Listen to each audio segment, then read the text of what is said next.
semua, pada video ini saya akan menjelaskan sejarah puisi Indonesia dan perkembangannya.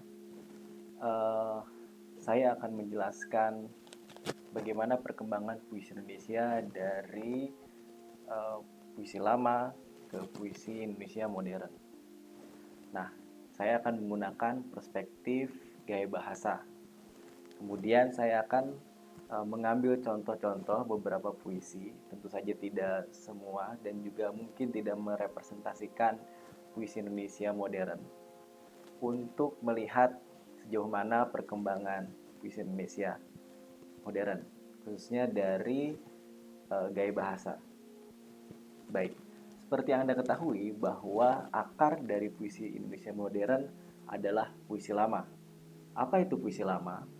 Puisi lama adalah puisi yang masih terikat pada bentuk rima, suku kata, jumlah baris, dan lain sebagainya. Nah, sedangkan puisi modern sudah tidak lagi terikat pada aturan-aturan itu. Contoh puisi lama adalah pantun, gurindam, mantra, dan lain sebagainya, masih banyak lagi. Ciri puisi lama yaitu dia dilisankan, jadi belum ditulis, belum mengenal tradisi tulis. Kemudian anonim dan terikat pada aturan-aturan itu. Sementara puisi baru dia biasanya ditulis dan memang ditulis, kemudian ada nama penulisnya. Nah, dan tidak terikat oleh aturan-aturan. Nah, puisi Indonesia modern dimulai oleh Raja Ali Haji. Raja Ali Haji, saya tampilkan puisinya, menulis puisi Gurindam 12. Puisi ini masih terpengaruh puisi lama. Namun perbedaannya, tentu saja puisi Gurindam 12 ini ditulis begitu ya dengan Arab Melayu. Kemudian ada nama penyairnya yaitu Raja Ali Haji itu sendiri. Saya akan bacakan puisinya, nanti kita akan lihat bentuknya seperti apa. Gurindam 12. 1. Ini Gurindam pasal yang pertama. Barang siapa tiada memegang agama, sekali-kali tiada boleh dibilang nama. Barang siapa mengenal yang empat, maka ia itulah orang yang makrifat. Barang siapa mengenal Allah, suruh dan tegahnya tiada ia menyalah. Barang siapa mengenal diri, maka telah mengenal akan Tuhan yang bahri. Barang siapa mengenal dunia, taulah ia barang yang terperdaya. Barang siapa mengenal akhirat, taulah ia dunia mudarat. Nah, puisi Gurindam 12 Raja Ali Haji ini masuk pada periode sastra Melayu. Jadi periode sebelum Balai Pustaka ya. Nah, seperti yang saya bilang tadi bahwa puisi ini masih terikat oleh rima, suku kata, dan aturan-aturan dalam Gurindam. Nah, mengapa dia masuk ke era puisi Indonesia modern? Karena sudah dituliskan dan ada nama pengarangnya, jadi tidak anonim lagi. Kita lihat ciri yang paling terlihat begitu, yaitu berima. Barang siapa tiada memegang agama, rimanya terlihat ya, sekali-kali tiada boleh dibilang nama. Ma lagi, jadi A. Barang siapa mengenal yang empat, B, rimanya B, polanya B maksud saya, maka ia itulah orang yang ma'rifat. B lagi gitu ya. Kemudian barang siapa mengenal Allah, C, suruh dan tegahnya tiada ia menyalah. C lagi. Jadi ada polanya. A, B, C, D, dan seterusnya. Seperti itu. Ada pola-pola seperti itu mirip dengan puisi lama. Kemudian kita beranjak pada puisi berikutnya, yaitu puisi Bukit Barisan karya Muhyamin. Nah, puisi ini ditulis pada 1930-an. Jadi saya mulai beli atau mulai beli puisi ini di periode 1930-an ya. Nah, puisi Muhyamin ini yang berjudul Bukit Barisan masih ada keterikatan dengan tradisi-tradisi puisi lama, yaitu berima. Saya akan bacakan. Hijau tampaknya bukit barisan, berpuncak tenggamus dengan singgalang. Putuslah nyawa, hilanglah badan, lamun hati terkenal pulang. Gunung tinggi diliputi awan, berteduh langit, malam dan siang. Terdengar kampung memanggil taulan, rasakan hancur, tulang belulang. Habislah tahun berganti zaman, badan merantau sakit dan senang. Membawakan diri, untung dan malang, di tengah malam terjaga badan. Terkenang bapak sudah berpulang, berteduh selasih, Kamboja sebatang. Nah, bisa kita lihat ya, masih ada rima-rimanya. Nah, seperti ini. Barisan, singgalang, A, B. Badan, A lagi, pulang, B lagi. Nah, seperti itulah rimanya. Kalau puisi tadi, puisi Raja Ali Haji berisi nasihat dan itu adalah ciri dari gurindam. Nah, puisi Muhyamin yang berjudul Bukit Barisan ini tidak lagi bertema atau memberi nasihat ya, memberi pesan. Melainkan puisi ini sudah bertema tentang keresahan pribadi.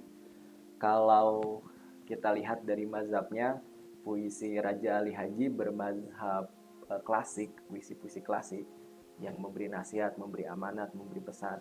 Sementara Bukit Barisan yang ditulis oleh Muhyamin itu masuk ke dalam mazhab romantik yang mengandalkan perasaan dan alam. Kita lihat di sini ada Bukit Barisan, ada Gunung Tenggamus dan Singgalang. Nah, unsur-unsur alam masuk dalam puisi Muhyamin. Jadi kita lihat ada perbedaan meskipun kedua puisi ini masih terikat oleh aturan-aturan dalam puisi lama. Nah, kemudian saya di sini tampilkan puisi Hairil Anwar yang berjudul Senja di Pelabuhan Kecil. Nah, puisi ini sangat jauh berbeda dengan puisi yang tadi kita baca. Puisi ini seperti memutus tradisi puisi lama dalam penulisan puisi-puisi Indonesia modern. Sama sekali kita tidak melihat puisi lama dalam puisi Hairil Anwar ini. Ya memang agak berima begitu ya, misalnya ini kali tiada yang mencari cinta di antara gudang rumah tua pada cerita. Ada rimanya sih sebetulnya, tapi tidak konsisten digunakan rima tersebut. Di baris ketiga misalnya, tiang serta temali, kapal perahu tiada berlaut gitu ya. Jadi tidak ada rimanya atau rimanya tidak konsisten meskipun ya beberapa baris itu memang berima begitu. Sekali lagi bahwa puisi Hairil Anwar ini memutus tradisi puisi lama yang penulisan tradisi puisi lama yang ada di penulisan puisi Indonesia modern. Nah, seperti itu. Nah, oleh sebab itu Hairil Anwar disebut oleh HB Yasin sebagai pelopor angkatan 45 atau pelopor puisi Indonesia modern gitu ya, atau mata kanan sastra Indonesia. Jadi, nah, dari mulai Hairil Anwar ini, Hairil Anwar bisa mengubah tradisi puisi Indonesia modern ke arah yang lebih modern lagi, ke arah yang lebih bebas lagi.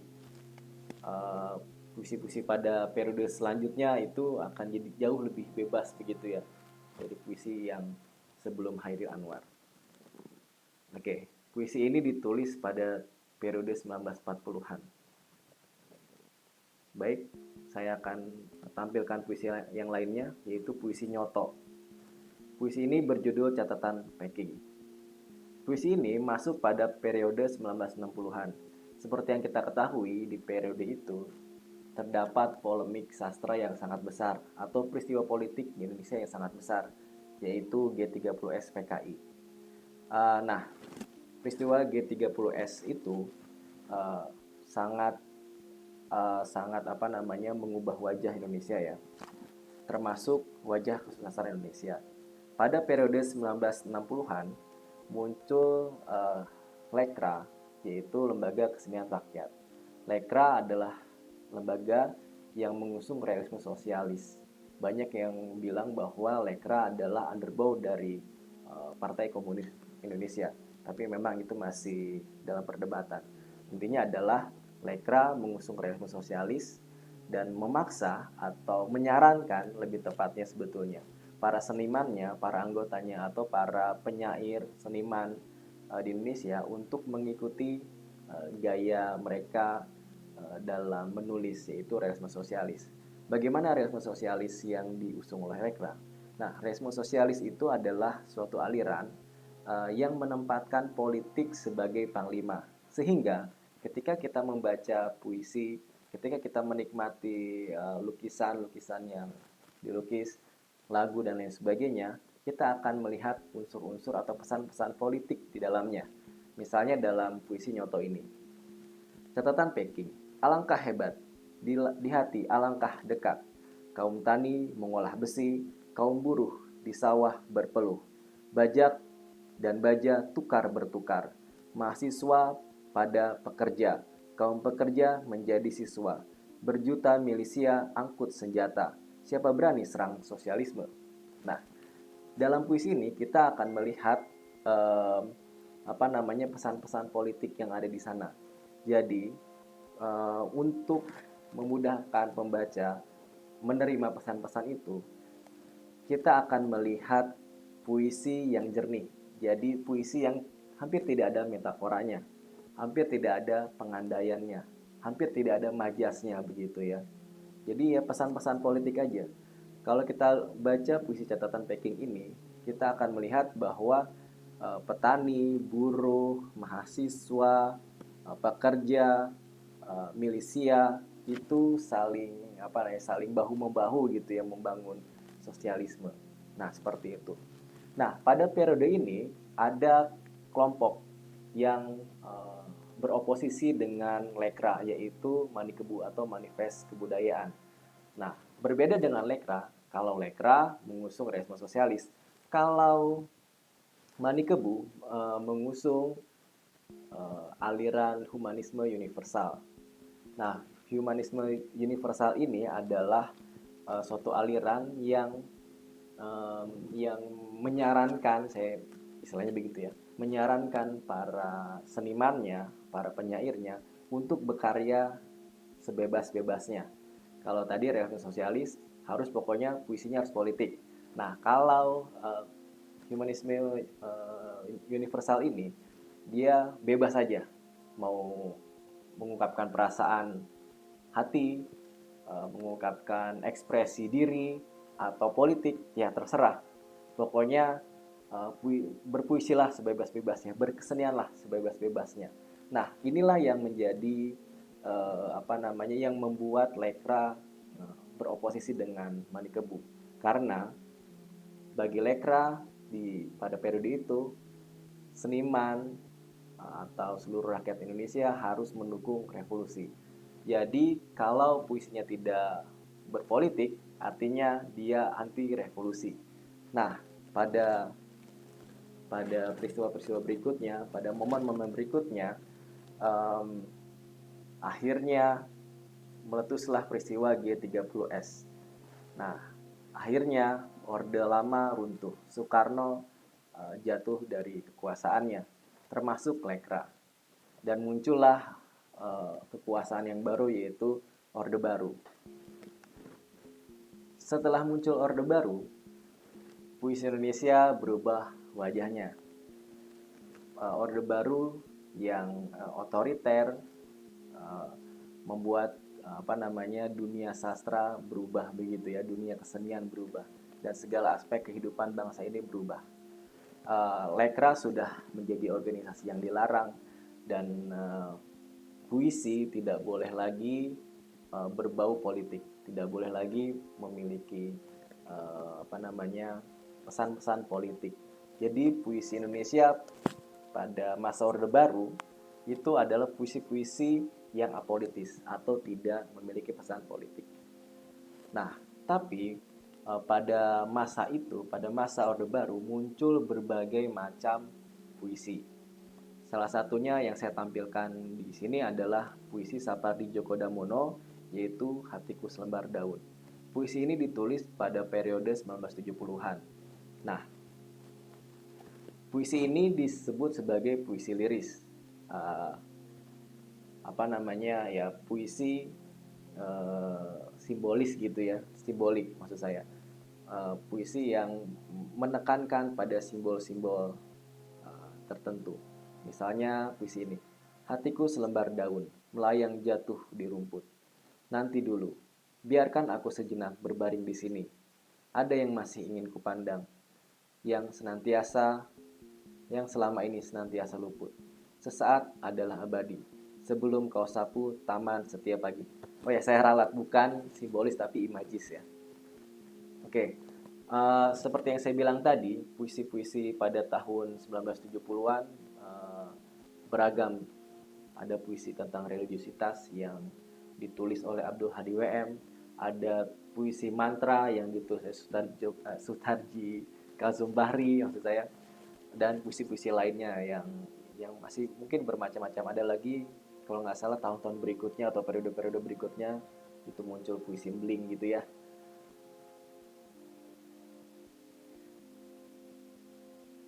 Nah, uh, seiring dengan berjalannya waktu, Orde Baru masih kukuh pada kekuasaannya.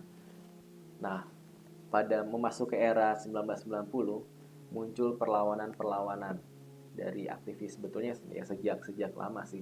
Tapi perlawanan-perlawanan itu semakin kuat pada akhir dekade 1990-an. Nah, banyak penyair-penyair yang muncul, banyak penyair-penyair yang menuliskan puisi-puisi politik. Salah satunya adalah Wiji Tukul. Kalau Anda baca puisi-puisi Wiji Tukul, saya kira puisinya mirip dengan puisi Lekra begitu ya, karena minim sekali metafora, minim sekali gaya bahasa begitu. Oh ya, sebelumnya di tahun 1970 itu ada W.S. Rendra ya, puisi-puisinya juga politis begitu. Uh, apa namanya? Tapi memang berbeda dengan Lekra sebetulnya puisinya. Nanti Anda baca sendiri bagaimana perbedaannya, lihat sendiri perbedaannya. Oke, sekarang di sini saya menampilkan puisi Afrizal Malna, judulnya Mayat Politik Ditutupi Koran Pagi. Puisi ini ditulis pada tahun 1998, ya sekitar itu ya, di dalam kumpulan puisi di Rahim Ibuku Tak Ada Anjing. Nah, puisi ini kalau kita lihat sangat-sangat berbeda dengan puisi-puisi Indonesia modern sebelumnya begitu. Sapardi sangat berbeda dengan Sapardi. Abdul Hadi WM ini juga sangat berbeda dengan Abdul Hadi WM. Kemudian dengan Sutarji Kasum Bahri juga berbeda. Dengan Rendra yang syarat dengan politik, puisinya juga berbeda.